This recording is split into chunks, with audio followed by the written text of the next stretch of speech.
ফের আগামী 5 দিনে টানা দুর্যোগ চলবে দুই বাংলার একের পর এক জেলায়। পশ্চিমবঙ্গ হোক বা বাংলাদেশ বা তার পার্শ্ববর্তী এলাকাগুলিতে কোথায় কেমন থাকবে আজও আগামী কয়েকদিনের আবহাওয়া, কি বলছে আবহাওয়া দপ্তর, কি রয়েছে সতর্কতা, জানুন বিস্তারিত। উত্তর পশ্চিম বঙ্গোপসাগরে নিম্নচাপ গতকাল রাত থেকেই ঝাড়খণ্ডের দিকে সরতে শুরু করেছে। পশ্চিমবঙ্গে আর সরাসরি তার কোনো প্রভাব নেই, যার জেরে গতকাল থেকে আজ পর্যন্ত বৃষ্টির সম্ভাবনা অনেকটাই কমেছে গোটা দক্ষিণ বাংলায়। অন্যদিকে মৌসুমী অক্ষরেখা সক্রিয় রয়েছে, আরও একটি পূর্ব পশ্চিম অক্ষরেখাও অবস্থান করছে। এই জোড়া অক্ষরেখার প্রভাবে রাজ্যে বিক্ষিপ্তভাবে হালকা থেকে মাঝারি বৃষ্টিপাত চলবে আগামী আরও 5 দিন। কিন্তু গতকাল থেকে আজ পর্যন্ত বৃষ্টির সম্ভাবনা কিছুটা কম রয়েছে। তবে আগামীকাল থেকে আগামী শনিবার পর্যন্ত ফের বৃষ্টির পরিমাণ কিছুটা বাড়বে। উত্তরবঙ্গেও বিক্ষিপ্তভাবে ভারী বৃষ্টিপাতের সম্ভাবনা রয়েছে ওপরের দিকের 5টি জেলায়। গত মাসে বর্ষার মরশুমে স্বাভাবিকের চেয়ে বেশি বৃষ্টিপাত চলেছে দক্ষিণবঙ্গে। উত্তরবঙ্গে বৃষ্টির ঘাটতি রয়েছে। উত্তরবঙ্গে শুধুমাত্র মালদা জেলাতে স্বাভাবিকের তুলনায় কিছুটা বেশি বৃষ্টিপাত হয়েছে। এদিকে দক্ষিণবঙ্গের পুরুলিয়া এবং বাঁকুড়া জেলাতে অতিরিক্ত বৃষ্টি চলেছে। জুন মাসে স্বাভাবিকের তুলনায় অনেকটা বেশি বৃষ্টি হয়েছে ঝাড়গ্রাম এবং পূর্ব বর্ধমান জেলাতে। এছাড়াও স্বাভাবিক বৃষ্টি হয়েছে হাওড়া, পশ্চিম বর্ধমান, উত্তর ও দক্ষিণ 24 পরগনা জেলায়। আর কলকাতায় জুন মাসে প্রায় 13% বৃষ্টির ঘাটতি থেকে গিয়েছে। আজ দুপুর পর্যন্ত ঝাড়গ্রাম এবং পুরুলিয়া জেলাতে ভারী বৃষ্টির সম্ভাবনা। উপকূল ও সংলগ্ন জেলাগুলিতে 30 থেকে 40 কিলোমিটার গতিতে দমকা ঝোড়ো হাওয়ার সঙ্গে বজ্র বিদ্যুৎ সহ হালকা থেকে মাঝারি বৃষ্টি চলবে। এরপর আগামীকাল বৃষ্টির পরিমাণ অনেকটাই বাড়বে সমগ্র বাংলায়। ভারী বৃষ্টিপাতের পূর্বাভাস রয়েছে 4টি জেলাতে। পুরুলিয়া, পশ্চিম বর্ধমান, বীরভূম এবং দক্ষিণ 24 পরগনায় এই ভারী বৃষ্টির সম্ভাবনা। শুক্রবার দক্ষিণবঙ্গের 5 জেলাতে ভারী বৃষ্টির সম্ভাবনা। পূর্ব ও পশ্চিম বর্ধমান, নদিয়া, উত্তর ও দক্ষিণ 24 পরগনা জেলাতেও ভারী বৃষ্টির সম্ভাবনা। শনিবার দক্ষিণবঙ্গের 8 জেলাতে ভারী বৃষ্টি চলবে। পূর্ব ও পশ্চিম বর্ধমান, বীরভূম, মুর্শিদাবাদ, নদিয়া, হুগলি, উত্তর ও দক্ষিণ 24 পরগনাতেও রয়েছে এই বৃষ্টির সম্ভাবনা। শনিবার কলকাতাতেও বৃষ্টি বাড়বে। তারপর রবিবার থেকে ফের বৃষ্টির সম্ভাবনা কিছুটা কম থাকবে। রবিবার এবং আগামী সোমবার ভারী বৃষ্টি না হলেও আংশিক মেঘলা আকাশ এবং বজ্র বিদ্যুতের সঙ্গে হালকা থেকে মাঝারি বৃষ্টিপাতের সম্ভাবনা থাকছে দুই বাংলার সর্বত্রই। উত্তরবঙ্গের ওপরের দিকের 5টি জেলাতে বিক্ষিপ্তভাবে ভারী বৃষ্টিপাত জারি থাকবে। নিচের দিকের জেলাগুলিতেও বজ্র বিদ্যুৎ সহ হালকা থেকে মাঝারি বিক্ষিপ্ত বৃষ্টিপাত চলবে। আজ দুপুর পর্যন্ত দার্জিলিং ও জলপাইগুড়ি জেলাতে 2-1 পশলা ভারী বৃষ্টিপাতের পূর্বাভাস। বাকি জেলাগুলিতে বজ্র বিদ্যুৎ সহ হালকা বৃষ্টি হতে পারে। বিশেষ করে আজ জলপাইগুড়ি এবং আলিপুরদুয়ার জেলায় ভারী বৃষ্টির সম্ভাবনা। আজ রাত থেকেই বৃষ্টির পরিমাণ আরও অনেকটাই বাড়বে সমগ্র উত্তরবঙ্গে। দার্জিলিং, কালিম্পং, আলিপুরদুয়ার, কোচবিহার এবং জলপাইগুড়ি এই 5 জেলাতে বৃষ্টির সম্ভাবনা সব থেকে বেশি। আগামী 2 দিনের মধ্যে জলপাইগুড়ি এবং আলিপুরদুয়ার সহ কোচবিহার জেলায় ভারী বৃষ্টির সম্ভাবনা। শনিবার দার্জিলিং, কালিম্পং, আলিপুরদুয়ার এবং জলপাইগুড়ি জেলাতে ভারী বৃষ্টির সম্ভাবনা। এই সপ্তাহের শেষে এবং আগামী সপ্তাহের শুরুতে অর্থাৎ রবিবার এবং আগামী সপ্তাহের সোমবার বৃষ্টির পরিমাণ কিছুটা কম থাকবে। তবুও বজ্র বিদ্যুৎ সহ হালকা থেকে মাঝারি বিক্ষিপ্ত বৃষ্টিপাত জারি থাকবে উত্তরবঙ্গেও। গত কয়েকদিনে যে নিম্নচাপ এলাকা তৈরি হয়েছিল তা সরে গিয়েছে ঝাড়খণ্ডের দিকে। তবে মৌসুমী অক্ষরেখা এখনও শ্রীগঙ্গানগর, কানপুর, বারাণসী, ঝাড়খণ্ড এবং দীঘা হয়ে দক্ষিণ পূর্ব দিক পর্যন্ত বিস্তৃত রয়েছে।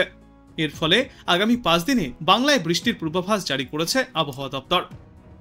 বিশেষজ্ঞরা জানিয়েছেন, গত মাসে প্রাকবর্ষার এই মরশুমে স্বাভাবিকের চেয়ে বেশি বৃষ্টিপাত চলেছে দক্ষিণবঙ্গে। তবে উত্তরবঙ্গে এখনও বৃষ্টির ঘাটতি রয়েছে। গত 2 বছরে যদিও উল্টোটাই দেখা যাচ্ছিল। উত্তরবঙ্গের শুধুমাত্র মালদাতে স্বাভাবিকের তুলনায় কিছুটা বেশি বৃষ্টিপাত চলেছে। দক্ষিণবঙ্গের পশ্চিমা অঞ্চলের জেলাগুলি, যার মধ্যে রয়েছে পুরুলিয়া এবং ঝাড়গ্রাম, এই সমস্ত এলাকাগুলিতে অতিরিক্ত বৃষ্টিপাত চলেছে। জুন মাসে স্বাভাবিকের তুলনায় কিছুটা বেশি বৃষ্টিপাত চলেছে ঝাড়গ্রাম এবং পূর্ব বর্ধমান জেলাতেও। সেই সঙ্গেই স্বাভাবিক বৃষ্টিপাত হয়েছে হাওড়া, পশ্চিম বর্ধমান, উত্তর ও দক্ষিণ 24 পরগনা জেলাতে। দক্ষিণবঙ্গে আজ সকাল পর্যন্ত ঝাড়গ্রাম ও পুরুলিয়া জেলাতে ভারী বৃষ্টিপাতের সম্ভাবনা রয়েছে। উপকূল ও সংলগ্ন জেলাগুলিতে প্রতি ঘন্টায় সর্বোচ্চ 30 থেকে 40 কিলোমিটার গতিতে দমকা ঝোড়ো বাতাসও বইতে পারে। সঙ্গে বজ্র বিদ্যুৎ সহ হালকা থেকে মাঝারি বৃষ্টিপাতের সম্ভাবনা। এরপর আগামীকাল থেকে এই বৃষ্টির পরিমাণ আরও বাড়বে গোটা দক্ষিণবঙ্গে। পাশাপাশি ভারী থেকে অতি ভারী বৃষ্টির সম্ভাবনা রয়েছে পুরুলিয়া, পশ্চিম বর্ধমান, বীরভূম এবং দক্ষিণ 24 পরগনায়। শনিবার দক্ষিণবঙ্গের 5 জেলা অর্থাৎ পূর্ব ও পশ্চিম বর্ধমান, নদিয়া, উত্তর ও দক্ষিণ 24 পরগনায় রয়েছে ভারী বৃষ্টির সম্ভাবনা। রবিবার দক্ষিণবঙ্গের 8টি জেলা অর্থাৎ পূর্ব ও পশ্চিম বর্ধমান, বীরভূম, মুর্শিদাবাদ, নদিয়া, হুগলি, উত্তর ও দক্ষিণ 24 পরগনায় ভারী বৃষ্টির সম্ভাবনা রয়েছে। এই 8টি জেলায় হলুদ সতর্কতাও জারি করেছে আবহাওয়া দপ্তর। যদিও রবিবার বিকাল থেকে বৃষ্টির পরিমাণ কিছুটা কমতে পারে, তবে রবিবার এবং সোমবার আংশিক মেঘলাকাশ সহ বজ্রবিদ্যুতের সঙ্গে বিক্ষিপ্তভাবে হালকা থেকে মাঝারি বৃষ্টি চলবে দক্ষিণবঙ্গের সর্বত্রই। আবহাওয়া দপ্তরের পূর্বাভাস অনুযায়ী উত্তরবঙ্গে এখনই বৃষ্টি বিরাম নেবে না। বিশেষ করে ওপরের দিকের 4 জেলাতে বিক্ষিপ্তভাবে ভারী বৃষ্টির সম্ভাবনা রয়েছে, আর নিচের দিকের 3টি জেলাতেও বিক্ষিপ্তভাবে বজ্রবিদ্যুৎ সহ হালকা থেকে মাঝারি বৃষ্টির সম্ভাবনা রয়েছে। আগামীকাল সকাল পর্যন্ত দার্জিলিং, আলিপুরদুয়ার ও জলপাইগুড়ি জেলাতে ভারী বৃষ্টির পূর্বাভাস। বাদবাকি জেলাগুলিতেও বজ্রবিদ্যুৎ সহ হালকা থেকে মাঝারি বৃষ্টিপাতের সম্ভাবনা রয়েছে। দক্ষিণবঙ্গের মতোই উত্তরবঙ্গের জেলাগুলিতেও আজ থেকে বৃষ্টির পরিমাণ কিছুটা আরও বাড়তে পারে। দার্জিলিং, কালিম্পং, আলিপুরদুয়ার, কোচবিহার এবং জলপাইগুড়ি এই 5 জেলাতে ভারী থেকে অতি ভারী বৃষ্টির সম্ভাবনা। আগামীকাল কেবলমাত্র জলপাইগুড়ি, আলিপুরদুয়ার এবং কোচবিহার জেলায় রয়েছে ভারী বৃষ্টির সম্ভাবনা। এই সপ্তাহের শেষের দিকে দার্জিলিং, কালিম্পং, আলিপুরদুয়ার এবং জলপাইগুড়িতে ভারী বৃষ্টির পূর্বাভাস রয়েছে। তবে রবিবার এবং সোমবার বৃষ্টির পরিমাণ কিছুটা কম থাকবে উত্তরবঙ্গেও, কিন্তু বিক্ষিপ্তভাবে বজ্রবিদ্যুৎ সহ হালকা থেকে মাঝারি বৃষ্টির সম্ভাবনা রয়েছে উত্তরবঙ্গের সর্বত্রই। আজ কলকাতা এবং পার্শ্ববর্তী অঞ্চলে সর্বোচ্চ তাপমাত্রা থাকবে 32 ডিগ্রি সেলসিয়াসের আশেপাশে, সর্বনিম্ন তাপমাত্রা 26 ডিগ্রি সেলসিয়াসে থাকবে। দিনে আকাশ আংশিক মেঘলা থাকবে, বজ্রবিদ্যুৎ সহ হালকা থেকে মাঝারি বৃষ্টির সম্ভাবনাও রয়েছে। এদিকে আজ বাতাসে আপেক্ষিক আর্দ্রতার সর্বাধিক পরিমাণ থাকবে 97% এবং সর্বনিম্ন পরিমাণ থাকবে 83%। আজ বাংলাদেশ আবহাওয়া দপ্তর সূত্রে জানা যাচ্ছে, ঝাড়খণ্ড ও তৎসংলগ্ন এলাকায় অবস্থানরত লঘুচাপটি দুর্বল হয়ে মৌসুমী অক্ষরেখার সাথে মিলিত হয়েছে। মৌসুমী বায়ুর অক্ষের বর্ধিতাংশ রাজস্থান, মধ্যপ্রদেশ, উত্তরপ্রদেশ, বিহার, গাঙ্গেয় পশ্চিমবঙ্গ ও বাংলাদেশের দক্ষিণা অঞ্চল হয়ে আসাম পর্যন্ত বিস্তৃত রয়েছে। এর একটি বর্ধিতাংশ উত্তর বঙ্গোপসাগর পর্যন্ত বিস্তৃত। মৌসুমী বায়ু বাংলাদেশের ওপর মোটামুটি সক্রিয় এবং উত্তর বঙ্গোপসাগরে মাঝারি থেকে প্রবল অবস্থায় রয়েছে।